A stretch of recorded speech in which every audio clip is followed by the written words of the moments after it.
नमस्कार, DD news पर आप दो टूक देख रहे हैं। मैं हूं अशोक श्रीवास्तव और आज दो टूक की शुरुआत करें उससे पहले आप सभी को स्वतंत्रता दिवस की ढेर सारी शुभकामनाएं।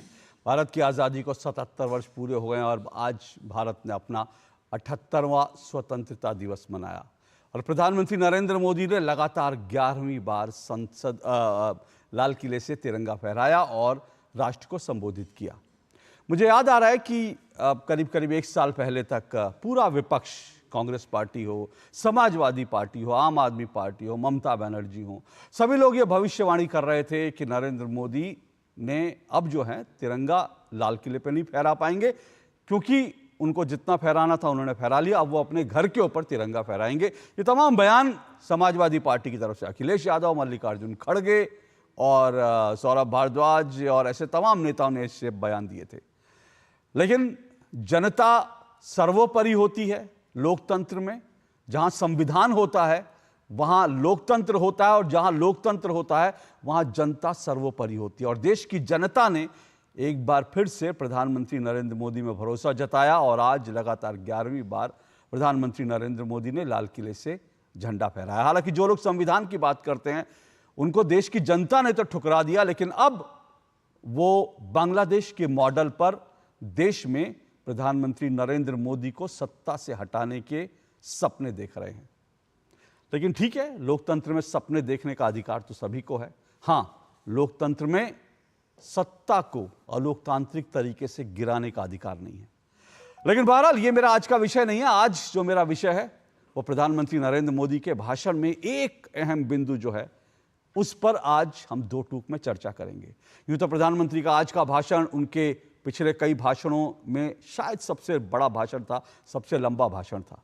लेकिन इस पूरे भाषण में प्रधानमंत्री नरेंद्र मोदी ने एक बिंदु जो उठाया वो बिंदु बहुत अहम है।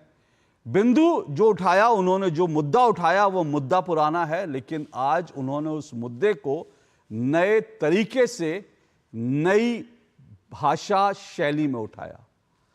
दरअसल यूसीसी को लेकर, यानी यूनिफॉर्म सिविल कोड, समान नागरिक संहिता को लेकर देश में लंबे समय से बहस चल रही है और प्रधानमंत्री नरेंद्र मोदी ने आज लाल किले से मुद्दा एक बार फिर उठाया। लेकिन इस बार उन्होंने कहा कि देश को, उन्होंने ये नहीं कहा कि समान नागरिक संहिता की जरूरत है, उन्होंने कहा सेकुलर सिविल कोड की जरूरत है। सेकुलर सिविल कोड शब्द का इस्तेमाल उन्होंने किया। उन्होंने कहा कि देश को सेकुलर सिविल कोड की जरूरत है क्योंकि देश की एक बड़ी संख्या में जो देश की आबादी है वो चाहती है कि देश में इस तरह का सिविल कोड आए। और पिछले 77 सालों से उन्होंने एक तरह से ये भी कह दिया कि जो सिविल कोड को हम लेकर चल रहे थे वो सिविल कोड एक तरह से कम्युनल सिविल कोड है जो बराबरी की बात नहीं करता। प्रधानमंत्री नरेंद्र मोदी ने संविधान का भी हवाला दिया और साथ साथ सुप्रीम कोर्ट की भी बात याद दिलाई कि देश की अदालतें, सुप्रीम कोर्ट कई बार इस बात का जिक्र कर चुके हैं कि सेकुलर सिविल कोड यानी समान नागरिक संहिता की जरूरत है। लेकिन विपक्ष ने इसका, जैसे ही प्रधानमंत्री नरेंद्र मोदी का भाषण खत्म हुआ, विपक्ष ने इसका विरोध किया, जो बड़ा स्वाभाविक था। हालांकि प्रधानमंत्री नरेंद्र मोदी ने कहा था इस पर चर्चा होनी चाहिए, देश में एक बहस होनी चाहिए। तो आज दो टूक में हम ये कोशिश करेंगे कि इस मुद्दे पर एक स्वस्थ बहस को करें। आज स्वतंत्रता दिवस का दिन है, तो कोशिश हमारी रहेगी कि ये मुद्दा जो प्रधानमंत्री नरेंद्र मोदी ने उठाया इस पर एक स्वस्थ बहस करें और ये भी बहस करें कि आखिर क्या वजह है कि प्रधानमंत्री नरेंद्र मोदी ने यूसीसी की जगह सेकुलर सिविल कोड शब्द का इस्तेमाल किया। इसी पर चर्चा करूंगा, लेकिन उससे पहले प्रधानमंत्री नरेंद्र मोदी के भाषण का वो अहम हिस्सा सुन लीजिए।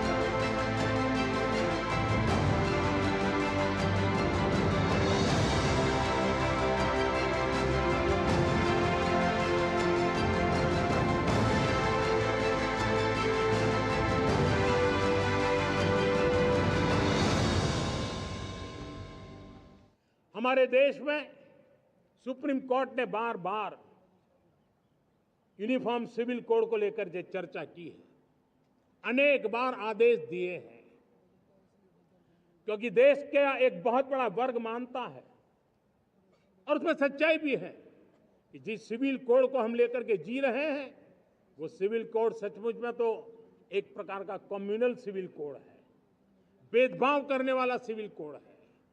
ऐसे सिविल कोड से जब संविधान के 75 वर्ष मना रहे हैं और संविधान की भावना भी जो हमें कहती है करने के लिए, देश की सुप्रीम कोर्ट भी हमें कहती है करने के लिए, और तब जो संविधान निर्माताओं का सपना था उस सपने को पूरा करना हम सबका दायित्व है। और मैं मानता हूं इस गंभीर विषय पर देश में चर्चा हो, व्यापक चर्चा हो, हर कोई अपने विचारों को लेकर के आए और उन कानूनों को, जो कानून धर्म के आधार पर देश को बांटते, जो ऊंच नीच का कारण बन जाते हैं, ऐसे कानूनों को आधुनिक समाज में कोई स्थान नहीं हो सकता है।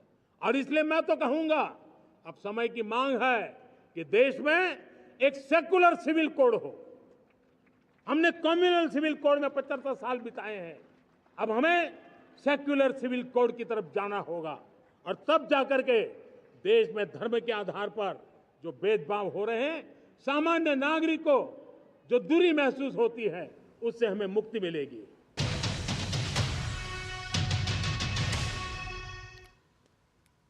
तो प्रधानमंत्री नरेंद्र मोदी जब ये कह रहे थे तो उस वक्त उनके सामने सुप्रीम कोर्ट के जो मुख्य न्यायाधीश हैं वो भी बैठे हुए थे और इसके अलावा नेता प्रतिपक्ष राहुल गांधी भी बैठे हुए थे।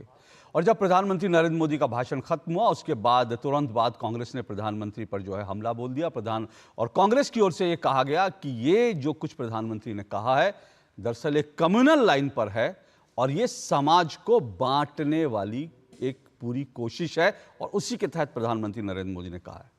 यह भी तर्क दिया गया या कुतर्क दिया गया वो आप तय कीजिए। यह भी तर्क दिया गया कि प्रधानमंत्री नरेंद्र मोदी ने ये जो हमारा सिविल कोड है इसको जब उन्होंने कम्युनल सिविल कोड कहा तो ऐसा कह के उन्होंने सीधा सीधा बाबा साहब भीमराव अंबेडकर के बनाए जो संविधान है उसका अपमान किया। आजकल आप जानते हैं संविधान को लेकर देश में बड़ी चर्चा होती है, संविधान को लेकर बड़ा जो है राजनीति भी होती है। तो इस तरह से, लेकिन आपको ये बता दूं बाबा साहब भीमराव अंबेडकर ने क्या कहा था सिविल कोड को लेकर, ये भी आपको समझना चाहिए। उन्होंने कहा था कि मुझे नहीं लगता कि सामाजिक सुधारों के बिना किसी भी समाज का अस्तित्व संभव है और समान नागरिक संहिता के बिना सुधार हासिल किए जा सकते हैं। समान नागरिक संहिता के बिना सुधार हासिल किए जा सकते हैं, मुझे नहीं लगता। ये किसी और ने नहीं, बाबा साहब भीमराव अंबेडकर ने कहा था समान नागरिक संहिता को लेकर। उन्होंने कहा समान नागरिक संहिता परस्पर विरोधी विचारधारा वाले कानूनों के प्रति असमान निष्ठाओं को दूर करके राष्ट्रीय एकता के उद्देश्य में मदद करेगी। तो बाबा साहब भीमराव अंबेडकर के नाम को लेकर राजनीति कर रही है विपक्ष, जबकि बाबा साहब भीमराव अंबेडकर ने कहा था कि समान नागरिक संहिता वो इस देश की राष्ट्रीय एकता में मदद करेगी। ये बाबा साहब भीमराव अंबेडकर के शब्द थे, उनका सपना था। पर फिर ये संविधान में क्यों नहीं आया, ये भी इंपॉर्टेंट बिंदु है। संविधान में इसलिए नहीं आया क्योंकि संविधान सभा की जो डिबेट थी, संविधान सभा जब बनी थी तो उसमें यह तय किया गया था कि जो सर्वसम्मति से जो फैसले होंगे उनको इसमें शामिल किया जाएगा। और जब संविधान सभा बनी तो समान नागरिक संहिता पर बाबा साहब भीमराव अंबेडकर इसके पक्ष में थे, लेकिन इसके बावजूद सहमति नहीं बन पाई। जो सदस्य वहां मुस्लिम समुदाय के थे उन्होंने विरोध किया और उसके बाद संविधान के अनुच्छेद 44 में यह जिम्मेदारी सरकार को दे दी गई कि वो इसके ऊपर एक सर्वानुमति बनाए, संविधान के 44वें अनुच्छेद में। लेकिन आज 77 साल बाद भी कोई सरकार इस पर सर्वानुमति नहीं बना पाई है। इसलिए नहीं बना पाई है क्योंकि ऐसा नहीं कि संविधान के खिलाफ है, इसलिए नहीं बना पाई है क्योंकि मुस्लिम वोट का सवाल है, तुष्टीकरण का सवाल है। क्योंकि बाबा साहब भीमराव अंबेडकर ने यह नहीं कहा था, उनके संविधान ने यह नहीं कहा था कि एक मुस्लिम महिला को गुजारा भत्ता ना दिया जाए। लेकिन 1986 में कट्टरपंथी मुसलमानों के आगे घुटने टेकते हुए राजीव गांधी की सरकार थी और राजीव गांधी की सरकार ने शाहबानो के मामले में मुस्लिम कट्टरपंथियों के आगे घुटने टेके और संविधान को और देश की सर्वोच्च न्यायालय के आदेश की धज्जियां उड़ाते हुए उन्होंने कट्टरपंथियों के आगे घुटने टेक दिए। ये संविधान में नहीं लिखा था। संविधान में यह भी नहीं लिखा कि मुसलमानों को 4 शादी करने की इजाजत है और हिंदू 1 शादी करेगा। संविधान में यह भी नहीं लिखा कि एक मुस्लिम वक्फ बोर्ड होगा। संविधान में कहीं नहीं लिखा कि मुस्लिम वक्फ बोर्ड होगा जो देश की अदालतों से भी ऊपर होगा। संविधान में कहीं नहीं लिखा कि मुस्लिम महिलाओं को तलाक तलाक तलाक कह के तलाक दे दिया जाएगा। संविधान में मुस्लिम पर्सनल लॉ बोर्ड नहीं था, लेकिन इंदिरा गांधी ने मुस्लिम पर्सनल लॉ बोर्ड बनाया। वो मुस्लिम पर्सनल लॉ बोर्ड बनाया जो कोर्ट में खड़े होकर कहता है कि महिलाओं के पास कम बुद्धि होती है। बाबा साहब भीमराव अंबेडकर ने नहीं कहा था कि महिलाओं के पास कम बुद्धि होती है, लेकिन जिस मुस्लिम पर्सनल लॉ बोर्ड को इंदिरा गांधी ने बनाया, वो मुस्लिम पर्सनल लॉ बोर्ड कहता है कि महिलाओं के पास कम बुद्धि होती है। 3 तलाक की व्यवस्था के बाबा साहब भीमराव अंबेडकर पक्षधर नहीं थे, लेकिन तलाक तलाक तलाक कह के महिलाओं को छोड़ दिया जाता है। ये बाबा साहब भीमराव अंबेडकर ने नहीं कहा था। बाबा साहब भीमराव अंबेडकर के संविधान में सेकुलर शब्द भी नहीं लिखा था। वो भी इंदिरा गांधी ने आपातकाल में संविधान को बदलकर उसमें सेकुलर शब्द डाला। और आज कांग्रेस सहित समूचा विपक्ष बाबा साहब भीमराव अंबेडकर की दुहाई दे रहा है। यही इस देश में राजनीति है, यही इस देश में चलन है, यही इस देश में डबल स्टैंडर्ड है।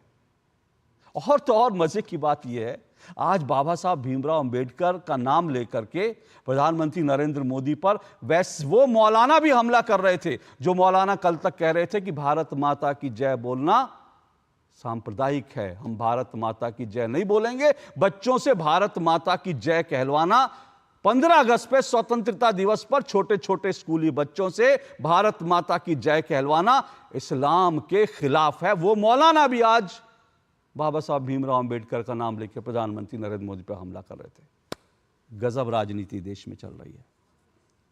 आज देश में इसी राजनीति पर हम चर्चा करेंगे, आज इसी पर चर्चा करेंगे। और आज मेरे जो मेहमान जुड़ रहे हैं, आइए एक एक करके मेहमानों का परिचय करवा देता हूं। आज जो लोग मेरे साथ फिलहाल स्टूडियो में मेरे साथ 3 मेहमान जुड़े हैं। मेरे साथ जो है अवधेश कुमार जी जुड़े हैं, वरिष्ठ पत्रकार हैं। अवधेश कुमार जी जुड़ चुके हैं मेरे साथ। मेरे साथ स्टूडियो में जो है निखिल जैन जुड़े हैं। निखिल जैन जी राजनीतिक विश्लेषक हैं, लॉयर हैं और साथ साथ कांग्रेस पार्टी को सपोर्ट भी करते हैं। मेरे साथ शिवम त्यागी जुड़ चुके हैं, बीजेपी के राष्ट्रीय प्रवक्ता हैं शिवम त्यागी जी। और मेरे साथ स्टूडियो में एक और मेहमान जुड़े हैं, रविकांत जी। रविकांत जी संयोजक हैं चाइल्ड मैरिज फ्री इंडिया। और आज ये जो जुड़े हैं बहुत खास मकसद से जुड़े हैं, क्योंकि संविधान में ये लिखा है कि महिलाओं की शादी जो है 18 साल से कम की आयु में नहीं करनी चाहिए, बच्चियों की शादी नहीं करनी चाहिए। ये बाबा साहब भीमराव अंबेडकर ने नहीं कहा था कि बच्चियों की शादी होनी चाहिए, लेकिन तुष्टीकरण के नाम पर, मुस्लिम पर्सनल लॉ बोर्ड के नाम पर, शरीयत के नाम पर छोटी छोटी बच्चियों की शादी की जाती है। बाबा साहब भीमराव अंबेडकर ने नहीं कहा था। तो मेरे साथ रविकांत जी हैं, वो बताएंगे कि क्यों इन बच्चियों को रेप से बचाने के लिए, मैं रेप शब्द का इस्तेमाल कर रहा हूं क्योंकि ये माना जाता है जब बच्चियों की आप बाल विवाह करते हैं तो उनका बलात्कार होता है, उनकी मर्जी के बिना होता है। छोटी छोटी बच्चियों की शादी करना पॉस्को कानून के तहत बलात्कार ही है, लेकिन छोटी छोटी बच्चियों का बलात्कार हो रहा है शादी के नाम पर, शरिया के नाम पर। ये बाबा साहब भीमराव अंबेडकर ने नहीं कहा था। इन सब पे चर्चा करेंगे आज। और मेरे साथ जो मेहमान है उनका परिचय करवा दिया, लेकिन शुरुआत में मेरे साथ एक और मेहमान जुड़ेंगे जल्दी। मैं इंतजार कर रहा हूँ, अमीक जामई जो हैं समाजवादी पार्टी के प्रवक्ता हैं, वो भी मेरे साथ जुड़ेंगे। लेकिन शुरुआत में शिवम त्यागी आपसे कर रहा हूँ। शिवम त्यागी, मेरा सबसे पहला सवाल है, आज प्रधानमंत्री नरेंद्र मोदी ने यूसीसी की जगह सेकुलर सिविल कोड का इस्तेमाल किया। अब बीजेपी तो सेकुलरवाद को स्यूडो सेकुलरवाद कहती है। फिर सवाल यह है कि प्रधानमंत्री ने शब्दावली का प्रयोग क्यों किया? क्या आपको नहीं लग रहा, आपको लग रहा है कि यूनिफॉर्म सिविल कोड पर आप एक सहमति नहीं बना पा रहे हैं? सेकुलर शब्द इस्तेमाल करेंगे तो शायद उससे एक सहमति आम बन जाएगी। नहीं अशोक जी, ऐसा नहीं है। मेरी आवाज मुझे वापस आ रही है, लेकिन हाँ ऐसा जरूर है कि सेक्युलर शब्द का जो है आधार बनाकर, सेक्युलर शब्द का आड़ लेकर जिस तरीके से इस देश में पूरे तरीके से नॉन सेक्युलर काम हुए हैं, आदरणीय प्रधानमंत्री जी ने उसको इंगित किया है। दुनिया के किसी देश में वक्फ बोर्ड हो तो बताइए, दुनिया के किसी देश में अगर मुस्लिम पर्सनल लॉ हो तो बताइए। दुनिया के किसी भी देश में इस तरह की कोई भी संस्था चलती हो और लगातार चलती हो तो आप मुझे बताइए। आपने कहा कि हम देश में संविधान में प्रियम्बल में सेक्युलर और सोशलिस्ट तो डालेंगे, लेकिन बावजूद उसके जो है हम पर्सनल लॉ बोर्ड भी बनाएंगे, उसको मजबूत भी करेंगे, वक्फ को भी मजबूत करेंगे और इस तरह की तमाम चीज। अशोक जी, बोल पाना संभव नहीं है, बहुत ज्यादा तेज। भाई जरा मेरी टेक्निकल टीम प्लीज जरा देखिए, शिवम जी शिकायत कर, शिवम जी को मुश्किल हो रही है, उनको इको कर रही है साउंड, जरा इसको प्लीज ठीक कर दीजिए जी। Thank you. तो इस तरह की चीजें जब आप करेंगे और उसके बाद इस देश में आकर कहेंगे कि भारतीय जनता पार्टी जो है सेक्युलरिज्म के खिलाफ है, तो वो तो नहीं चल सकता।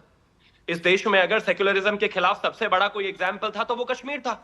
कश्मीर में जिस तरीके से अधिकारों का हनन होता था, दलितों का, बकरवालों का, गुर्जरों का, जिस तरीके से वो स्थितियां वहां पर चलती थी, वो तो सेक्युलरिज्म नहीं था। वहां पर जब समान अधिकार नहीं दिए जाते थे, वो तो सेक्युलरिज्म नहीं था। हमने तो उल्टा उसको खत्म किया। आज इस देश के प्रधानमंत्री कहते हैं कि इस देश में सेक्युलर, अशोक जी आप किसी और पर चले जाइए, बहुत ज्यादा वो पीछे से आवाज है।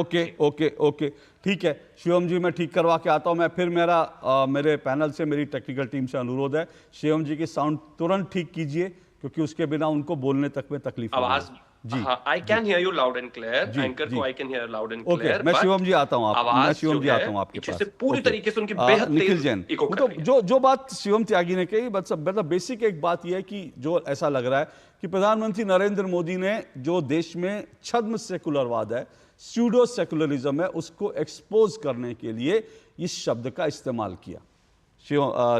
निखिल जैन। अशोक जी, सबसे पहले तो आपको और आपके दर्शकों को स्वतंत्रता दिवस की हार्दिक शुभकामनाएं। दूसरी बात, ये जो सेक्युलर सिविल कोड हो गया यूनिफॉर्म सिविल कोड से, यही 240 का मैजिक है कि जो प्रधानमंत्री, जो भाजपा कुछ साल पहले तक, कुछ महीनों पहले तक सेक्युलर शब्द को एक गाली की तरह इस्तेमाल कर रही थी, उसी भाजपा के हम सबके प्रधानमंत्री लाल किले के मंच पे खड़े होकर कहते हैं हमें सेक्युलर सिविल कोड लाना है। अब दो तीन बातें कही गई आपके पैकेज में और पैनलिस्ट द्वारा, तो मैं उन पर जरा सा रिस्पॉन्ड करना चाहूंगा कि एक समाज में एक ये भ्रम है कि मुसलमानों की 4 शादियां होती हैं। नेशनल फैमिली हेल्थ सर्वे 5 2019-20 जो मोदी सरकार के दौरान किया गया, भारत सरकार के द्वारा किया गया, वो ये कहता है कि पॉलीगमी के इंस्टेंसेस, एक से ज्यादा शादी होने के इंस्टेंसेस 1.9% है मुसलमानों में। कई लोगों को लगता है जैसे सारे ही मुसलमान ये करते हैं। 1.9%। मजे की बात, मतलब विचित्र बात यह है कि 2.1% ये दर क्रिश्चियंस में है, ईसाइयों में और हिंदुओं में भी 1.3% है। रही बात बाल विवाह की, बिल्कुल बहुत बड़ी कुरीति है। बाल विवाह पर आए, उससे बाल विवाह की कुरीति पे इतना सा बोल दूं, आप बिल्कुल आइए, बिल्कुल। इसका इंसिडेंस 26 मिनट, सिर्फ एक छोटे से वो सवाल ये कि आपने कहा जो आंकड़े आपके, मैं आंकड़ों को चैलेंज नहीं कर रहा, लेकिन मैं आपको दिखा सकता हूं। हाँ नहीं ठीक है, मैं चैलेंज ही नहीं कर रहा सर, मैं तो ये कह रहा हूं कि क्या कानूनन किसी और को इस बात की परमिशन है? कानून की बात कर रहे हैं ना हम, संविधान में जो दिया हुआ है वो तो सिर्फ एक को है 4 शादी कर, वो अलग बात है कानून तोड़कर आप कर रहे हो, वो कुछ लोग बहुत कानून तोड़ के लोग बहुत कुछ होता है, लेकिन कानूनन तो इजाजत किसी को नहीं है ना। अच्छा ठीक है, बाल विवाह की इजाजत तो ना मुसलमानों को है, ना हिंदुओं को है, ना किसी को भी है, लेकिन 23% हिंदुओं में बाल विवाह पाया गया, 26% मुसलमानों में पाया गया, 12% क्रिश्चियंस में पाया गया। इसका मूल बात यह है कि ज्यादा शादियां करना या बाल विवाह करना, इसका धर्म से कम लेना देना है और लोगों की सामाजिक तौर पे, आर्थिक तौर पे वो कितने मजबूत हैं उससे ज्यादा लेना देना है। पॉलीगमी और बहुत ज्यादा बच्चे करना या फिर चाइल्ड मैरिज करना, ये सब हम देखेंगे उन तबकों में ज्यादा प्रचलित है जो आर्थिक रूप से सक्षम नहीं है, चाहे हम हिंदुओं की बात करें या मुसलमानों की। रही बात वक्फ बोर्ड की, वक्फ को लेके भी बहुत सारे भ्रम है समाज में, तो मैं इस पे छोटी सी क्लैरिटी दे दूं। 3 तलाक भी बताइए, 3 तलाक ट्रिपल तलाक आपके पास होगा, 3 तलाक हिंदुओं में कितने दिए जाते हैं, मुसलमानों में? ट्रिपल तलाक हिंदुओं में कैसे दिए जा सकते हैं? ट्रिपल तलाक तो दिए ही नहीं जा सकते। देखिए बात ये है ना, वो तो मुसलमानों के उसमें है ना, 3 तलाक बिल्कुल केवल मुसलमानों की बीमारी है वो, जिस तरीके से सती केवल हिंदुओं की बीमारी थी। ठीक है क्या समाज में हिंदुओं ने उसको कानून बनाने का समर्थन किया? नहीं, हिंदुओं ने नहीं, देश ने। देश ने। तो यहाँ हिंदू भी देश कर रहा है, 3 तलाक भी तो देश कर रहा है ना। तो 3 तलाक को सुप्रीम कोर्ट ने स्ट्राइक डाउन करा, सारे पॉलिटिकल दलों ने उसका समर्थन करा। नहीं, अरे गलत कह रहे हैं आप सर, सबने समर्थन करा। ना निखिल जी नहीं, चलिए ठीक है, कुछ ओवैसी जैसे पूरे विपक्ष ने 3 तलाक कानून का विरोध किया था। कानून की बात नहीं कर रहा हूं, पूरे विपक्ष ने विरोध किया था 3 तलाक कानून की बात का। नहीं, कानून की बात नहीं, मैं सुप्रीम कोर्ट के उस जजमेंट की बात कर रहा हूं। जजमेंट छोड़ दीजिए, मैं राजनीति सुनिए, कानून का विरोध इस दर पे करा गया कि ट्रिपल तलाक देने के लिए किसी को 3 साल की आपने सजा दी, एक प्राइवेट रॉन्ग के लिए आपने क्रिमिनल रॉन्ग बनाया। सुप्रीम कोर्ट का तो जजमेंट मेरे पास ये है जो शाहबानो को लेकर दिया, मैं सुप्रीम कोर्ट के और जजमेंट वो की बात नहीं बिल्कुल, कर रहा। और मैं आपके पूरे समर्थन में हूं कि कट्टरपंथी लोगों के दबाव में उस समय की सरकार ने मुस्लिम महिलाओं को जो एक अधिकार सुप्रीम कोर्ट ने दिया था वो छीना, और यही हमारे देश की दिक्कत रही है कि जब कट्टरपंथी लोगों के, कट्टरपंथियों ने छीना कि कट्टरपंथियों के दबाव में सरकार ने छीना। मैं इस रूप में देखता हूं। मैं एक और आपके दर्शकों को जानना जरूरी है कि 1955 में जब हिंदू कोड्स लाए जा रहे थे, मैरिज एक्ट, सक्सेशन एक्ट, उस समय भी आवाज उठी थी। उस समय की सरकार ने भी ये कहा था कि औरतों को समान अधिकार मिलना चाहिए प्रॉपर्टी में, इनहेरिटेंस में, खाली आदमियों को नहीं मिलना चाहिए। लेकिन उस वक्त के हिंदू कट्टरपंथियों ने विरोध करा, सरकार ने विरोध में दब के वो चेंज नहीं लाया, और 50 साल लग गए उस चेंज को लाने में। कट्टरपंथियों को मैं मानता हूं हिंदुओं, मुस्लिमों, ईसाइयों, सिखों, सब तरह के कट्टरपंथी जो प्रोग्रेसिव विचारधारा को, जो ये नहीं मानते हैं कि भैया 4 शादियां नहीं करनी चाहिए, जो ये नहीं मानते हैं कि बच्चियों की शादी नहीं करनी चाहिए, जो ये नहीं मानते हैं कि जो है वक्फ बोर्ड जैसे, उन सबको उठा के कूड़ेदान में वक्फ बोर्ड एक बिल्कुल अलग चीज है, उसको हम शादी से और पर्सनल लॉ से ना जोड़ें। मुझे मेरी बात कहने दीजिए। वक्फ बोर्ड कोई भी ऐसा बोर्ड जो देश के संविधान से ऊपर हो जाए, जो ऊपर नहीं है, से ऊपर हो जाए। वक्फ एक सरकारी इंस्टीट्यूशन होता है, वक्फ एक ट्रिब्यूनल होता है जो एक अदालत है, और वक्फ ट्रिब्यूनल को आप हाई कोर्ट में चैलेंज कर सकते हैं जो एक अदालत है, और फिर आप सुप्रीम कोर्ट में भी जा सकते हैं। 1 मिनट रुकिए, मैंने आज पहले ही कहा, आज 15 अगस्त तक कोशिश करें हम सिविल आज जो है डिबेट करें। तो मैं ये कह रहा हूं कि वक्फ बोर्ड, ये कानून है कि वक्फ बोर्ड जो है उसके फैसले को आप जो है कोर्ट में चुनौती नहीं दे सकते, या वो ट्रिब्यूनल में चुनौती दी जाती है। ट्राइब्यूनल के फैसले को चुनौती नहीं दी जा सकती। नहीं तो ऐसे तो सरफेसी में अगर बैंक कोई किसी की प्रॉपर्टी ले लेता है, वो भी आप कोर्ट में चैलेंज नहीं कर सकते, तो हम क्या बोलेंगे? देश के बैंक अदालतों से बड़े हो गए। नहीं, आप कंफ्यूज मत कीजिए। नहीं, कंफ्यूज नहीं कर रहा मैं, आपके दर्शकों को कानून की सही पोजीशन बता रहा हूं। आप कंफ्यूज कर रहे हैं। रुकिए, इनकम टैक्स अगर आपके घर में रेड मारे, आप अदालत में नहीं जा सकते, आपको इनकम टैक्स ट्रिब्यूनल पे जाना होगा। रुकिए, मैंने आपसे कहा सिविल, अगर आप अनसिविल होंगे तो मैं आपसे ज्यादा हो सकता हूं। मैंने कहा आज 15 अगस्त से कम से कम अनसिविल मत होइए, मत होइए अनसिविल मत होइए। ट्रिब्यूनल आप पे चिल्लाइए, आप पे चिल्लाइए। ट्रिब्यूनल और अदालत एक ही चीज होते हैं। मत होइए। ट्रिब्यूनल और अदालत एक ही चीज होते हैं। आज 15 अगस्त मैं किसी को नहीं चाहता।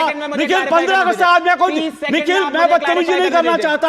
आप बदतमीजी करने लगातार, आप विपक्ष की आवाज दबाना चाहते हैं, आप विपक्ष की आवाज दबाना चाहते हैं। बदतमीजी कर रहे हैं, सरकारी न्यूज़ चैनल, बदतमीजी कर रहे हैं, आप इनका माइक बंद कीजिए। की आवाज दबाना चाहते हैं। आप लगातार बदतमीजी कर रहे हैं। मुझे आपको बाहर जाने के लिए बोल, क्योंकि मैंने आज पहले ही कहा मैं अनसिविलाइज्ड डिबेट आज नहीं करना चाहता। कम से कम 15 अगस्त के दिन इस तरह की बदतमीजी मेरी डिबेट में ना हो। करिए प्लीज, आप करिए सर।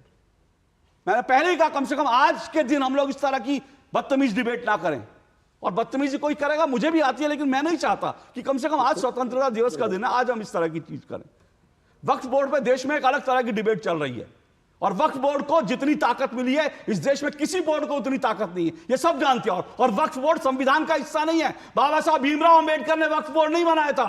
वक्फ बोर्ड फिर मैं कह रहा हूं, आप भ्रम फैलाएंगे नहीं, तो भ्रम बतौर वकील, बतौर नागरिक। Nikhil, thank you so much. Nikhil, thank you so much. अगर आपको इस तरह से डिबेट करनी है, मैं आपको अनुमति नहीं दूंगा। तो मेरे को क्या 30 सेकंड मिल सकते नहीं, आपको जब आपको मैं टाइम दूंगा, आपको इतना टाइम दिया, अभी मैंने किसी भी व्यक्ति को टाइम नहीं दिया। चलिए ठीक है, आप आ जाइए, हम इस पे बाद में चर्चा अभी आपने बाल विवाह पे जितने भ्रम फैलाए ना, वो बैठे आपके एक भ्रम का धागा खोलेंगे।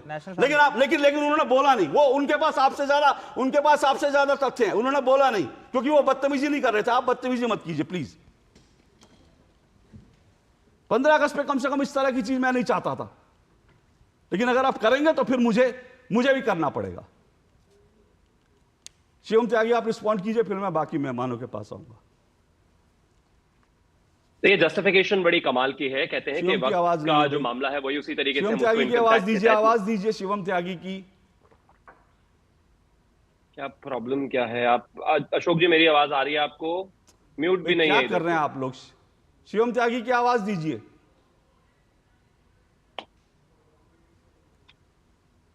शिवम जी बोलिए। अशोक जी, आवाज आ रही है मेरी आपको? माफ कीजिएगा शिवम जी, रुकिए, मैं आता हूं आपके पास। मेरी टेक्निकल टीम जरा देखे इसको क्या है। शिवम त्यागी जी की आवाज नहीं आ रही है, इसको जरा ठीक करवाइए। अवधेश जी, ये पूरी जो डिबेट है, इस डिबेट में कई तरह की तथ्य आ रहे हैं, कई तरह के तर्क आ रहे हैं, लेकिन मोटे तौर पर मैं मानता हूं आखिर इस समान नागरिक संहिता जिसका सपना बाबा साहब भीमराव अंबेडकर का था, उनका नाम लेकर आज आप बाबा साहब भीमराव अंबेडकर का नाम लेकर के आज आप खेल खेल रहे हैं। तो बाबा साहेब भीमराव अंबेडकर ने तो जब पाकिस्तान में वहाँ के दलितों के आदिवासियों को भयानक उनका धर्म परिवर्तन शुरू हो गया, तो बाबा साहब अंबेडकर ने नेहरू जी को पत्र लिखा और फिर उन्होंने बाजाबता लेख लिखा कि मुझे मालूम है कि पाकिस्तान में क्या हो रहा है, मैं सभी वहाँ गए हुए दलितों से सबसे प्रार्थना करता हूँ कि आप पाकिस्तान से भारत आइए, अगर आप हिंदू से आपको मुसलमान बना दिया गया, शब्द प्रयोग किया है, तब भी आपका हम स्वागत करेंगे और फिर से आपको दलित बनाकर और भारत में रखेंगे। और नेहरू जी से कहा था कि इस आवाज को उठाइए, लेकिन लोगों ने तो नागरिकता कानून का भी विरोध किया अंबेडकर जी के नाम पर। अंबेडकर जी ने वहां के लोगों को लाए और भारत सरकार से आग्रह किया कि उनको फिर से नागरिकता दी जाए, क्योंकि पाकिस्तान में वो अपने धर्म के, अपने सामाजिक के, संस्कृति के आधार पर नहीं रह सकते हैं। तो उसको अब इस समय क्या किसका, और ये केवल सपना, देखिए वो सपना केवल नहीं था। भारत की आज हम स्वतंत्रता दिवस पर बैठे हैं, सभी स्वतंत्रता सेनानियों का एक ही सपना था कि जब हमारा देश आजाद हो जाए, तो जैसे मैं जरा एक दो पंक्ति पढ़ देता हूं दिनकर जी की। हम असत्य से बचे, सत्य पर चलें, शांति और सुख मिले सभी को, सबका जीवन मंगलमय हो, नहीं दुखी कोई भी जन हो, नहीं किसी को कोई भय हो। न कोई दुखी रहे, न किसी को भय है, सबका जीवन मंगलमय हो। ये जो कामना थी ये थी कि भाई सब हमारे देश में कानून, संविधान, राज्य की नजर दृष्टि में सब बराबर होंगे, नहीं किसी को बहुत अधिक हो, नहीं किसी को कम हो। यही भाव था ना। तो इसलिए वो नहीं, गांधी जी ने कहा था, क्योंकि गांधी जी ने कहा था कि मैं इस देश में ऐसे संविधान का समर्थन करूंगा जिस संविधान में किसी भी स्तर पर, चाहे किसी को ऊंचा उठाने के लिए, नीचा दिखाने के लिए, किसी को विशेष या किसी को अवशेष बनाने के लिए कोई भेदभाव नहीं हो। ठीक है। तो ये जो भाव था ना, ये हमारे आजादी का सपना था। और गांधी जी ने तो यहां तक कहा था कि धर्म ऐसा क्षेत्र है जिसमें भारत दुनिया में बड़ा हो सकता है, और भारत आजाद इसलिए नहीं हो रहा है कि इसको बाकी देशों की तरह शक्ति संपन्न होकर दूसरे को कुचलना है, क्योंकि भारत की आजादी चाहिए, क्योंकि दुनिया को रास्ता दिखाने का काम भारत का है, क्योंकि भारत ही एकमात्र देश है जिसके धर्म में सभी धर्मों का समान, सभी इंसान के समान सुख का भाव है, सबके कल्याण का भाव है। तो ये सब कॉमन सिविल कोड ही है। देखिए ऐसा है कि उसको हमने नाम अलग दे दिया है, कैसी रचना हो। मोदी जी ने जो कहा है वो देखिए, आज स्वतंत्रता दिवस पर मोदी जी कोई निगेटिव बात करेंगे ये मैं नहीं मानता हूं, जितना हम लोगों ने उनको समझाया। और आज उन्होंने कहा भी है कि जो लोग हैं उनका विपक्ष तो कह रहे हैं कि वो कम्युनल लाइन पर डिवाइड करने के लिए समाज को कर रहे हैं। उन्होंने कहा कि वो कह रहे हैं बाबा साहब भीमराव अंबेडकर के बनाए कोड को जो है कम्युनल कोड कह दिया। आज तक जो सेकुलरिज्म था वो दरअसल कॉम्युनल का पर्याय था। अब ये सेकुलरिज्म कंप्लीट कॉम्युनल था, जिसको मैं कहता हूं कि हमारे देश में सेकुलरिज्म के नाम पर एक सेकुलर फंडामेंटलिस्ट जो है वर्ग पैदा हुआ। सेकुलर फंडामेंटलिज्म, सेकुलर अंध कट्टरवाद। अब सेकुलर अंध कट्टरवाद कैसे होता है कि अगर समान नागरिक संहिता बन गया, सबके लिए समान नागरिक कानून बन गया, तो ये सेकुलर विरोधी हो जाएगा, इसको टच मत करो। जैसे बहुत सारे लोगों ने किसी धर्म पुस्तक को छूना नहीं है, छू दो तो वो अपवित्र हो जाएगा। ये है सेकुलर फंडामेंटल। सेकुलर फंडामेंटलिज्म क्या था? सेकुलर फंडा, जिसको आज मोदी जी ने कहा है, उसको ठीक से समझने की जरूरत है कि इस देश में आपने हिंदू कोड बिल बना दिया, भाई जो उस पर बहस हुई है, हिंदुओं ने उसको स्वीकार कर लिया। हालांकि हिंदू समाज को किसी भी रिफॉर्म के लिए कानून की जरूरत नहीं पड़ी। अगर रिफॉर्म में हमारे यहाँ सती हालांकि प्रथा नहीं थी, थोड़े बहुत थी, बाल विवाह है, जो विधवा विवाह है, उसके लिए समाज ने स्वयं प्रयास किए, बड़े बड़े आंदोलन हुए हमारे यहाँ। तो इसलिए क्या, दूसरे समाज में रिफॉर्म मत करो, क्योंकि छुओगे तो खत्म हो जाएगा। जब शाहबाद, उसको धार्मिक अपनी आजादी कहते हैं ना अवधेश जी, वो कहते हैं उनकी धार्मिक आजादी है। देखिए सर, धार्मिक आजादी और वो संविधान की बात करके कहते हैं उनके पास धार्मिक आजादी है। धार्मिक आजादी ये होती है कि आपका जो कर्म कांड है, आपको नमाज कैसे पढ़ना है आप तय कर लीजिए अपना। आप शादी विवाह किस रीति से करेंगे ये आपका अधिकार है, आप वो तय कर लीजिए। लेकिन ये नहीं हो सकता है कि संपत्ति का अधिकार किसी का और के लिए हो और आपके लिए कुछ और हो, गोद लेने का अधिकार किसी का, ये कोई भी ये धार्मिक समानता का विषय नहीं है। धार्मिक अधिकार। ओके, एक मिनट रुकिएगा, मैं अभी शिवम जी के पास जा रहा हूं, फिर मैं आऊंगा, मुझे एक ब्रेक भी लेना है। शिवम जी, अब मुझे लगता है उनकी आवाज हम सुन पाएंगे। शिवम जी, ये एक बिंदु आया जो निखिल जैन ने यहाँ कहा, वो निखिल कह रहे हैं कि भाई क्योंकि अब बीजेपी 240 पर सिमट कर रह गई, इसलिए जो है बीजेपी ने अब जो है प्रधानमंत्री नरेंद्र मोदी ने सेकुलर शब्द का इस्तेमाल करना शुरू किया। जी अभी आवाज आ रही है? जी आ रही। Thank you. फाइनली मेरा दिन कुछ बेहतर हो जाएगा। 78वें स्वतंत्रता दिवस की आप सभी को हार्दिक शुभकामनाएं और सीधा पॉइंट पर आता हूं समय व्यर्थ किए बिना। सबसे पहले तो एक चीज, 3 तलाक जो है किसी के पर्सनल रीति रिवाज में नहीं आता, धर्म का हिस्सा नहीं हो सकता। 3 तलाक धर्म का हिस्सा नहीं हो सकता। किसी का शादी, किसी का विवाह, किसी की विरासत, किसी का गोद लेना, किसी की तलाक होना, किसी की मेहर की रकम किसी भी धर्म का हिस्सा नहीं हो सकता। और बिल्कुल ठीक कह रहे हैं अवधेश जी, इसमें कहीं कोई दो राय नहीं है। चाहे वो बाल विवाह का विषय रहा हो, चाहे वो विधवा विवाह का विषय रहा हो, चाहे इसके अलावा सती प्रथा का विषय रहा हो, हमने खुद खड़े होकर विरोध किया, हमारे पूर्वजों ने विरोध किया, चीजें बेहतर हुई। मैं मानता हूं अभी भी यदा कदा कहीं ना कहीं ऐसी स्थितियां बनी, लेकिन अब विरोध में है हम उसके बिल्कुल खुलकर। कोई एक मुस्लिम क्लैरिक आप बताइए जो उठकर ये कहता हो कि नहीं तमाम जो ये चीजें हैं ये गलत है। कोई भी ये कहने को तैयार नहीं कि वक्फ बोर्ड को जिस तरीके से असीमित शक्तियां दी हैं उस पर भी मैं आऊंगा, वो गलत है। कोई भी ये कहने को तैयार नहीं है कि मुस्लिम पर्सनल लॉ बोर्ड होना ही नहीं चाहिए, कोई भी ये कहने को तैयार नहीं है। जब एक चीज बताइए, हिंदू मैरिज एक्ट के तहत मेरे को सारी चीजें जो है एक कानून के तहत जाना पड़ेगा, तो मेरे बराबर में कोई दूसरा अगर शावेज नाम का व्यक्ति खड़ा है तो उसको अलग, और उसको जितनी भी ये प्रिविलेजेस है वो क्यों मिले भाई? आप इसके लिए लड़ क्यों रहे? अब आगे आता हूं। ये जो कहते हैं कि हम 240 पर आ गए, हम इसलिए सेक्युलरिज्म की बात करते हैं, नहीं बिल्कुल नहीं। हमने जब ये है 370 हटाया तब हम 240 पे नहीं थे भाई, लेकिन वहां पर हमें सेक्युलरिज्म कायम करना था। वहां पर हमें इस देश में रहने वाले हर एक नागरिक के साथ सभी कानून बराबर तरीके से लागू हो, इस बात को इंश्योर करना था। हमने किया, ये हमारा कमिटमेंट है। जब हमने समान नागरिक संहिता, जब हमने 370, जब हमने राम मंदिर पर जो है अपनी कटिबद्धता जताई, तब हमें नहीं पता था कि हम 300 पे आने वाले हैं या 240 पे आने वाले हैं, 400 जाने वाले हैं। ये भारतीय जनता पार्टी का आज का तो नहीं है, हम तो हमेशा से कहते आए हैं समान नागरिक संहिता आज का विषय है क्या भाई? जब से जनसंघ बना तब से हम इसको लेकर आते हैं, तब से हम लगातार इस बात को कहते हैं कि एक देश में इस तरीके के 2 संविधान, 2 प्रधान, 2 निशान नहीं चलेंगे। अब उसी के तहत देख लीजिए, एक व्यक्ति के ऊपर जो है 2 व्यक्तियों के पास अलग अलग कानून कैसे हो सकते हैं? तो मैं कहता हूं इसमें तो कोई तर्क नहीं है। अब आ गया, एक चीज बहुत साफ है, आर्टिकल 44 जो है directive principles of state policy में साफ साफ लिखा है कि इस देश में हर एक व्यक्ति को बराबर कानून के तहत जो है सुविधाएं मिलनी चाहिए। बहुत सीधी सी बात है। अब इसमें बाबा भीमराव अंबेडकर ने, मुझे लगता है, और संविधान सभा ने मिलकर जितनी भी बहस हुई है उसको लेकर क्लैरिटी हुई, उस समय पर कंसेंसस नहीं बना। आज मेरे देश के प्रधानमंत्री कहते हैं कि भाई इस पर चर्चा होनी चाहिए, इस पर बात होनी चाहिए। किसी के लिए कानून दूसरा और किसी दूसरे के लिए कानून दूसरा नहीं हो सकता।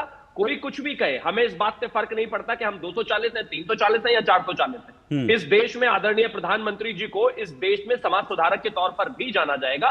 जिस तरीके से बड़े बड़े निर्णय हुए हैं, चाहे वो 3 तलाक रहा हो, चाहे वो 370 रहा हो, चाहे वो राम मंदिर को लेकर कटिबद्धता रही हो, चाहे अब वो यूनिफॉर्म सिविल कोड का विषय रहा हो, इनको लेकर उनको सदा याद किया जाएगा। और एक अंत में मैं चीज कहना चाहता हूं, चाहे वो इस देश के लिए, दुनिया के लिए बहुत छोटी सी बात हो टॉयलेट का होना, और चाहे बहुत बड़ी बात हो 370 का होना, आदरणीय प्रधानमंत्री जी ने इस देश के सबसे बड़े मंच यानी कि लाल किले से खड़े होकर उन सभी विषयों पर बात की और कहा कि इन पर बात होनी चाहिए और काम होना चाहिए। किसी को दर्द होता हो तो हो। और अंत में एक चीज और कहना चाहता हूं, अगर मुस्लिमों में भी बाल विवाह है और हिंदुओं में भी है, अगर मुस्लिमों में भी शादियां हैं और हिंदुओं में भी 2-2, 3-3 शादियां हैं और क्रिश्चियंस में भी है, जैसा कि कांग्रेस समर्थक कह रहे हैं, तो फिर ये हिंदू, खास तौर पर कांग्रेस को इतना दुख दर्द क्यों है? भाई मुझे तो नहीं है। अगर मेरे धर्म में कोई किसी चीज को लेकर कुरीति पर बात हो रही है तो चीज प्लीज बिल्कुल कीजिए, स्वागत है आपका। लेकिन आप इसको एंटी मुस्लिम और ये सिर्फ चुनाव के लिए ये सब क्यों कह रहे हैं? नहीं चलना चाहिए। ओके। मुझे एक छोटा सा ब्रेक लेना है, लेकिन मैं ब्रेक पे जाने से पहले एक बार फिर बता दूं, जो जितना मैंने देखा तो 1985 में शाहबानो के पास 5 जजों की कॉन्स्टिट्यूशनल बेंच ने यह बात कही थी जो बाबा साहब भीमराव अंबेडकर ने कहा था। उसने भी यही कहा कि समान नागरिक संहिता विरोधाभासी विचारधारा वाले कानूनों की यानी पर्सनल लॉ की के प्रति निष्ठा को खत्म कर राष्ट्रीय एकता में मदद करेगा। ये 5 जजों की संविधान पीठ ने कहा था और उसके बाद ही बीजेपी ने इसको अपने घोषणा पत्र में शामिल किया, जहां तक मेरी जानकारी 1989 में ये फैसला आने के बाद। लेकिन बाकी कोई पार्टी जो है आज अगर सुप्रीम कोर्ट के इस संवैधानिक जो कॉन्स्टिट्यूशनल बेंच थी उसके फैसले के बाद और बाबा साहब भीमराव अंबेडकर के जो मैंने विचार बताया उसके बाद भी अगर इसके लिए तैयार नहीं होती तो क्या ये वोट बैंक की पॉलिटिक्स नहीं है? और क्या ये संविधान का और देश की जो अदालतें हैं क्या उनकी बात पर आप किस हद तक चल रहे हैं तो साफ दिखा रहा है। लेकिन मेरे साथ अमीक जमाई भी जुड़ चुके हैं, समाजवादी पार्टी के प्रवक्ता अमीक जी। अमीक जी आपके पास आऊँगा, एक छोटा सा मुझे ब्रेक लेना। निखिल जी आपके पास भी आऊँगा, बाल विवाह को लेकर जो आपने बात की मैं उस पर चाहता हूँ एक डिबेट हो, क्योंकि मेरे साथ रविकांत जी भी बैठे हैं। आपने जो तमाम तर्क उठाए रविकांत जी से भी उस पर बात करूँगा, लेकिन इस छोटे से ब्रेक के बाद।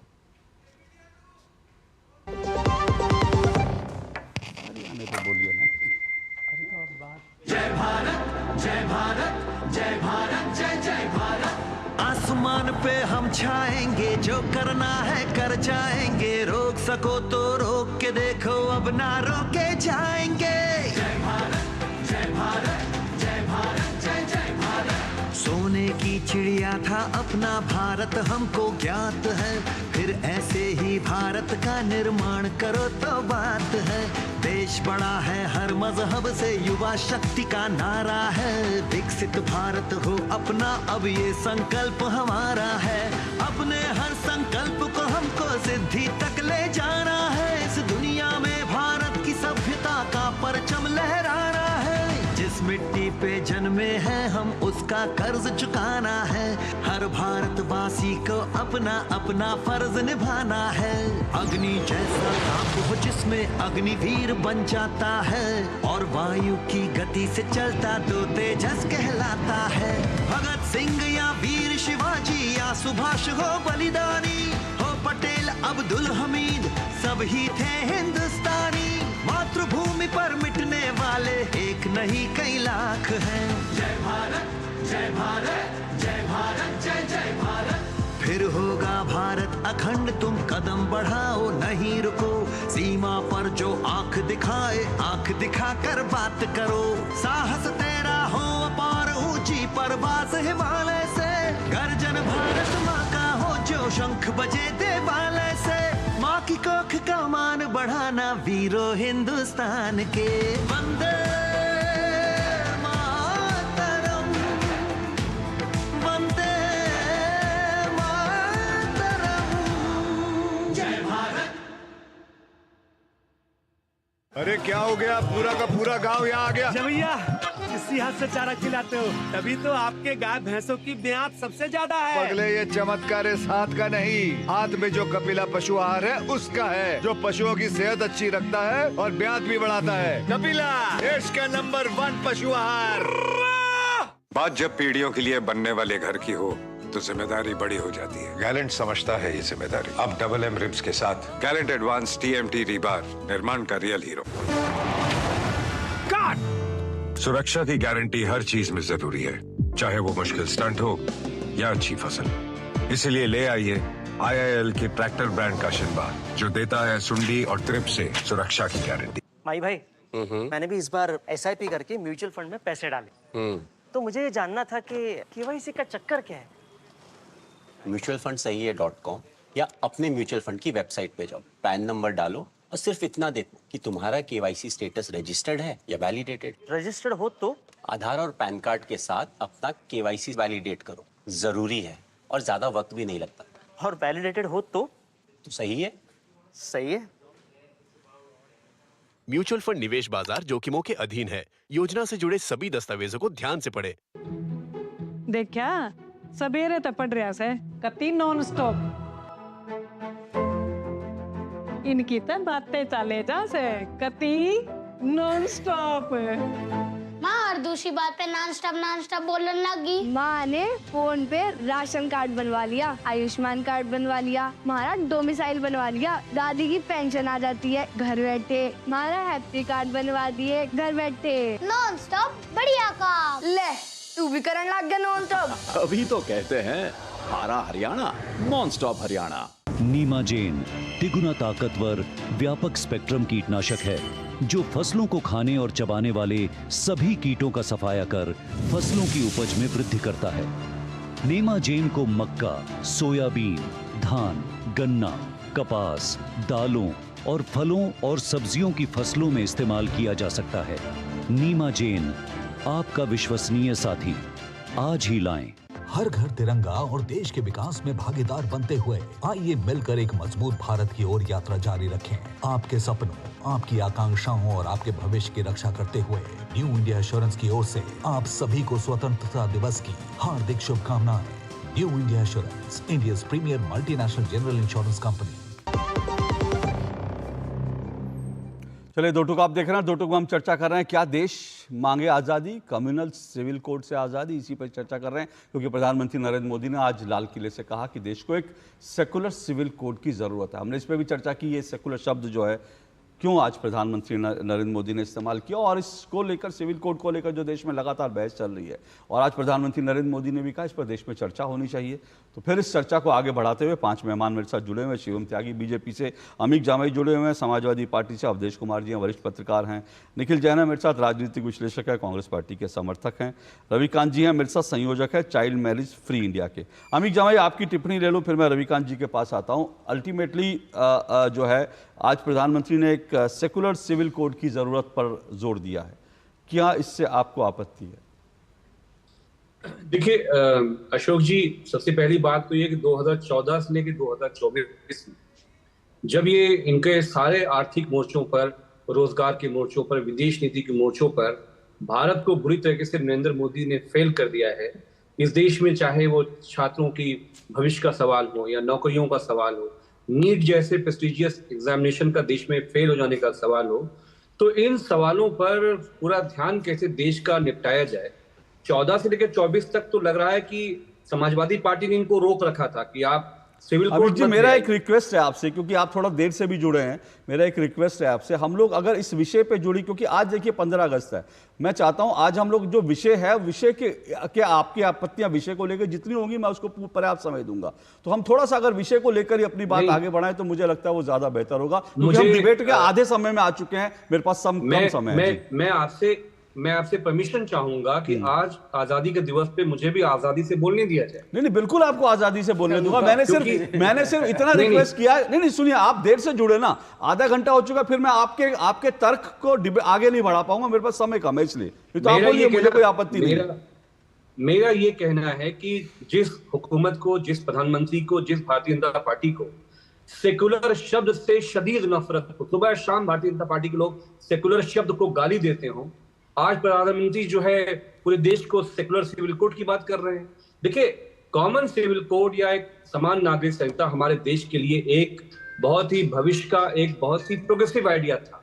और आपको मालूम होगा कि बंबई से आने वाले एक बहुत बड़े समाजवादी नेता ने भारत की संसद के अंदर, मीनू मसानी साहब ने इसका मसौदा सबसे पहले रखा था।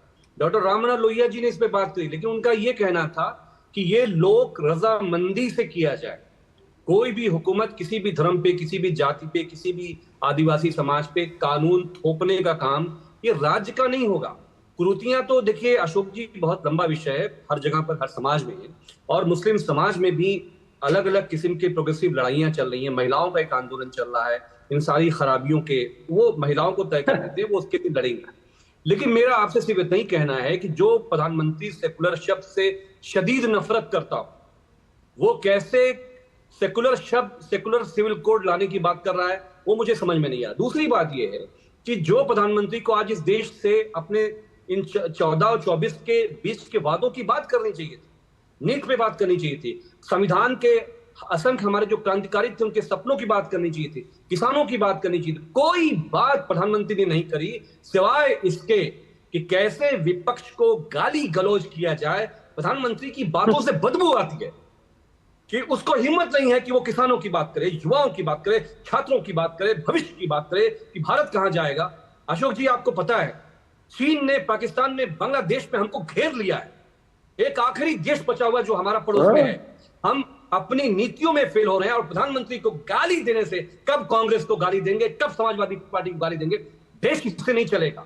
प्रधानमंत्री जी अपना आपा लूज कर रहे हैं और ये इसलिए हो रहा है अशोक जी कि पूरे उत्तर प्रदेश में जो उपचुनाव हैं, जस्ट 10 सेकंड, हाँ मैं आ रहा हूँ। ओके, देखिए मैंने आपको जो कहा था ना, मैंने क्यों कहा था, मुझे लगता है आपने खुद ही कहा कि हाँ सबकी सहमति से जो है आना चाहिए, सबकी सहमति। मेरी बात सुनिए, आप मेरी बात सुनिए, मुझे थोड़ी आजादी दीजिए, मुझे थोड़ी आजादी दीजिए सर, मुझे थोड़ी आजादी दीजिए। मैंने कहा, मैंने इसीलिए आपसे कहा था कि अगर आप विषय पे बात रखेंगे तो एक अर्थपूर्ण बहस हो पाएगी, लेकिन आपने रिटॉरिक पढ़ा, मुझे कोई आपत्ति नहीं, मैंने आपको आजादी दी, आपने वही कि प्रधानमंत्री ने, सुनिए मेरे, मुझे आजादी दीजिए, मुझे आजादी दीजिए, मुझे आजादी दीजिए, मुझे आजादी दीजिए सर, मुझे आजादी दीजिए, मेरी आजादी का हनन मत कीजिए, मेरी आजादी का हनन मत कीजिए। देखिए इतना असहिष्णु मत होइए अमित जी, अमित जी इतना असहिष्णु मत होइए, मैं तो आपके सामने हाथ जोड़ रहा हूं सर, आप एक पार्टी के, बड़ी पार्टी के प्रवक्ता हैं, मैं आपके सामने हाथ जोड़ रहा हूं, कम से कम मुझे बोलने की आजादी दीजिए, मुझे बोलने की आजादी दीजिए अमित जी। आप मेरा गला मत दबाइए अमित जी, मेरा गला मत दबाइए, मुझे बोलने की, मैंने आपको बिल्कुल नहीं रोका, मैंने आपको बिल्कुल नहीं रोका, लेकिन आप चाहते हैं मेरा गला दबा दें तो फिर ठीक है। अगर आप चाहते हैं कि इस देश में मीडिया का गला दबा दिया जाए, पत्रकार बोल ही ना पाए, तो बोलिए कि हमारा गला दबा दीजिए, नहीं तो मुझे 2 मिनट दीजिए बोलने के लिए, मुझे 2 मिनट दीजिए बोलने के लिए। मैं तो 2 मिनट आजादी मांग रहा हूं, आपको मैंने 7-8 मिनट दिए, आप मुझे 2 मिनट नहीं दे सकते। ऐसी आजादी किस काम की, आप मीडिया का गला दबाएं। अब सुनिए आप, अब सुनिए आप, अब सुनिए आप, अब सुनिए आप, सुनिए आप, सुनिए आप ना, सुनिए आप, मैं पहले ही कहा, आपने कहा, मैंने आपको इसलिए रोका था, मैंने कहा था अगर आप ये जो idea of uniform civil code है, अगर आप इस पे कुछ तर्क देंगे तो मेरे पास आज अच्छे गेस्ट हैं, सब प्रखर प्रवक्ता हैं, उन तर्कों पर हम बात करो। लेकिन आपने फिर वही कहा कि इस पे नहीं बोला, उस पे नहीं, वो ठीक है, आपकी मर्जी है, मुझे कोई इससे दिक्कत नहीं है। आप रिटोरिक करना चाहते हैं, रिटोरिक कीजिए, लेकिन मैं चाहता था आज कम से कम 15 अगस्त पे एक अच्छी डिबेट हो। शिवम त्यागी रिस्पॉन्ड कीजिए। बस मैं 10 सेकंड में ही खत्म करता हूं कि आमिर जमाई ने कहा कि आदरणीय प्रधानमंत्री जी की बातों से बदबू आती है। गलती आपकी नहीं है आमिर, आपका 3 तलाक बंद कर दिया उस आदमी ने, उनकी बातों में से बदबू नहीं आएगी तो किसकी में से आएगी? हलाला बंद कर दिया, उसमें बदबू नहीं आएगी तो किस में से आएगी? मेहर की 5,000 रुपए की रकम में तलाक करा देते थे, आपको बदबू नहीं आएगी तो किसको आएगी? एक ही भाषा आपकी में फिक्र नहीं है हमें। और प्लीज बीच में मत बोलिए, अभी तो कह रहे थे कि मैं अवधेश जी इसीलिए रोक रहा था, मैं इसीलिए रोक रहा था क्योंकि मुझे पता था हम लोग यूसीसी पर नहीं। मैं शिवम जी 1 मिनट, मैं क्या यूसीसी पर जाऊंगा, बोलिए मुझे नहीं जाना, बोलिए। मैं बस एक ही चीज कहना, और इन्होंने कहा कि मुस्लिम महिलाओं का अपना एक आंदोलन चल रहा है। आंदोलन? अरे इस देश में एक महिला को 70-70 रुपए नहीं मिले तो प्लीज आंदोलन की तो बात ना ही करें तो ज्यादा बेहतर है। विषय साफ है, यूनिफॉर्म सिविल कोड के साथ आप हैं क्या नहीं है? समाजवादी पार्टी अपना एक स्टैंड बताकर आगे बढ़ जाए, विषय बहुत साफ है, उस पर चर्चा होनी चाहिए। आदरणीय प्रधानमंत्री जी ने जनता के बीच में वो विषय ला दिया है, अब उस पर चर्चा हो और तमाम चीजों को लेकर आगे बढ़ा जाए। ओके, मैं एक ब्रेक ले रहा हूं, उसके बाद सिर्फ और सिर्फ रविकांत जी के पास जाऊंगा इस छोटे से ब्रेक के बाद। हर घर तिरंगा और देश के विकास में भागीदार बनते हुए आइए मिलकर एक मजबूत भारत की ओर यात्रा जारी रखें। आपके सपनों, आपकी आकांक्षाओं और आपके भविष्य की रक्षा करते हुए न्यू इंडिया एश्योरेंस की ओर से आप सभी को स्वतंत्रता दिवस की हार्दिक शुभकामनाएं। New India assurance, India's premier multinational general insurance company. सोना सिर्फ गहना नहीं होता, कभी परंपराओं का प्रतीक, कभी पुश्तैनी पहचान, तो कभी प्यारी सी याद होती है। लाइफ में आगे बढ़ने के लिए उसी सोने से गोल्ड लोन लेने का फैसला समझदारी का होता है।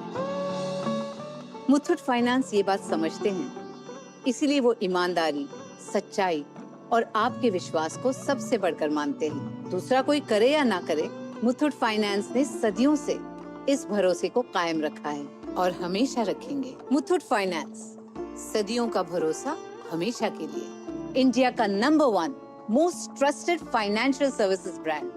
तो गोल्ड लोन के लिए कॉल करें 1-800-313-1212।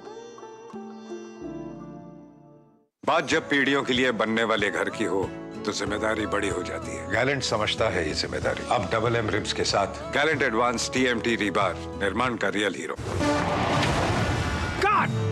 सुरक्षा की गारंटी हर चीज में जरूरी है, चाहे वो मुश्किल स्टंट हो या अच्छी फसल। इसीलिए ले आइए IIL के ट्रैक्टर ब्रांड का शिनबा, जो देता है सुंडी और ट्रिप से सुरक्षा की गारंटी। माई भाई, मैंने भी इस बार SIP करके म्यूचुअल फंड में पैसे डाले। तो मुझे ये जानना था कि KYC का चक्कर क्या है? म्यूचुअल फंड सही है .com या अपने म्यूचुअल फंड की वेबसाइट पे जाओ, पैन नंबर डालो और सिर्फ इतना देखो कि तुम्हारा KYC स्टेटस रजिस्टर्ड है या वैलिडेटेड। रजिस्टर्ड हो तो आधार और पैन कार्ड के साथ अपना KYC वैलिडेट करो, जरूरी है और ज्यादा वक्त भी नहीं लगता। और वैलिडेटेड हो तो सही है। सही है। म्यूचुअल फंड निवेश बाजार जोखिमों के अधीन है। योजना से जुड़े सभी दस्तावेजों को ध्यान से पढ़ें। ताऊ राम किस सोच में पड़ रहा है? क्या फसल वो कुछ समझ नहीं आ रहा। कोई सी फसल बोले ताऊ? क्यों कर कुछ भी बोले, फसल का भाव भी मिलना चाहिए और MSP भी देखनी पड़ेगी। बेरा न कौन सी दुनिया में बढ़ रहा है? आड़ सारे देश में रुका पाट लिया। भाई मैं समझा नहीं। पहले अपने हरियाणा में 14 फसलों पे MSP मिला करता, पर तय हर फसल के एक दाने की खरीद करेगी सरकार। यो देख, हरियाणा प्रदेश की सारी फसलें MSP पर खरीदने का काम ये हमारी सरकार और वो भी नॉन स्टॉप। तभी तो कहते हैं हमारा हरियाणा नॉन स्टॉप हरियाणा। शादी का किचन महके जहां, गोल्डी किचन किंग मसाले हो वहां। गोल्डी लाए हैं फ्रेश लॉक टेक्नोलॉजी, जो रखे मसालों को हर समय फ्रेश। चलिए, दो टूक आप देख रहे हैं और आज हम दो टूक में प्रधानमंत्री नरेंद्र मोदी जी ने कहा कि सेकुलर सिविल कोड, उसी पर चर्चा कर रहे हैं। 5 मेहमान मेरे साथ जुड़े हैं।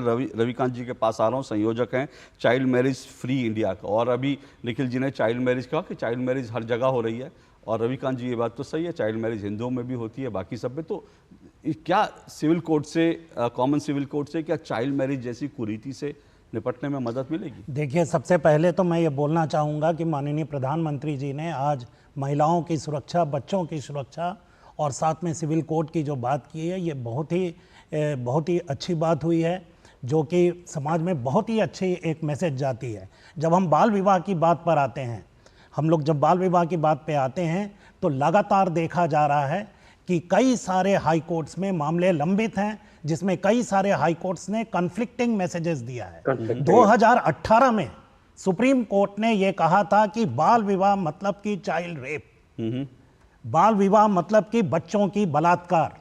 जब यह बात हो गई थी, उसके बाद भी high court after high courts में इस तरह के मामले लंबित हैं।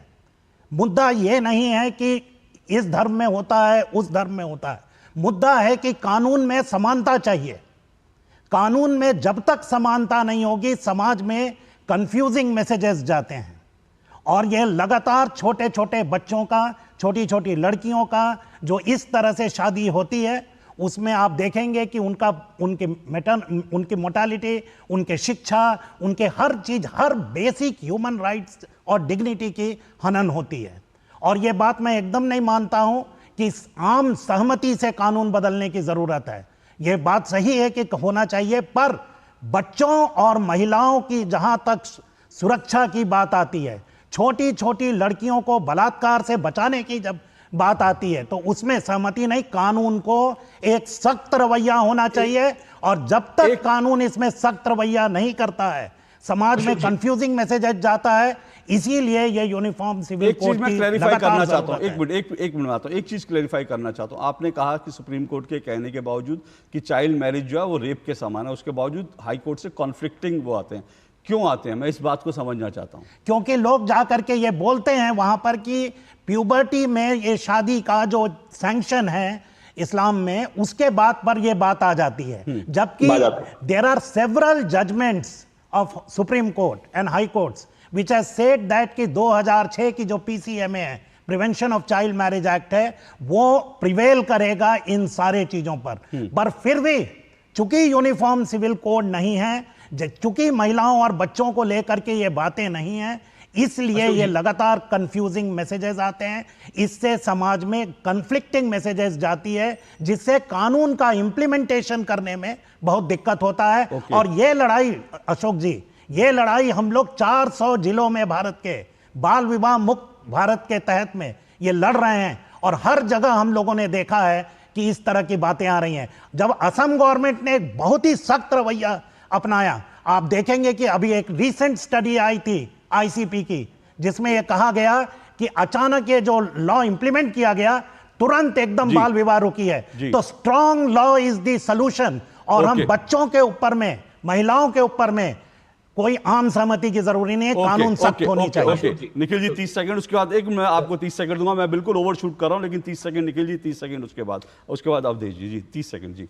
अशोक जी, जो उनकी संवेदना है बाल विवाह के प्रति, मेरा पूरा उसमें समर्थन है और मेरे हिसाब से इस पैनल पे सबका होगा। बाल विवाह बहुत बड़ी कुरीति है जो पूरे समाज में फैली हुई है। बट रही बात कानून में कन्फ्लिक्टिंग व्यूज होने की, prohibition of child marriage act 2006 UPA सरकार द्वारा पारित बहुत क्लियर है कि कोई भी नहीं कर सकता। उसमें इस्लाम में ऐसा होता है, हिंदुइज्म में ऐसा होता है, ये दलील नहीं चल सकती। और अगर एक बारी को मान भी लिया जाए कि क्योंकि मुस्लिम पर्सनल लॉ के under puberty is the right age and 18 की नेसेसिटी नहीं है, तो हिंदू लॉ में तो ऐसा कुछ नहीं है।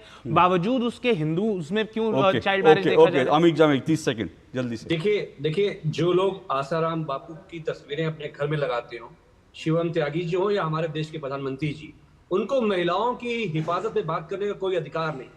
एक पूरे देश की बेटियां, स्पोर्ट्स की बेटियां जंतर मंतर पे बिलखती रही और ये रविकांत जी को समय नहीं मिला जाके बेटी को खैरियत दे लें, जो भारतीय जनता पार्टी का इनका मिनिस्टर था। नहीं, हम तो कार्यकर्ता हैं, हम तो कार्यकर्ता हैं।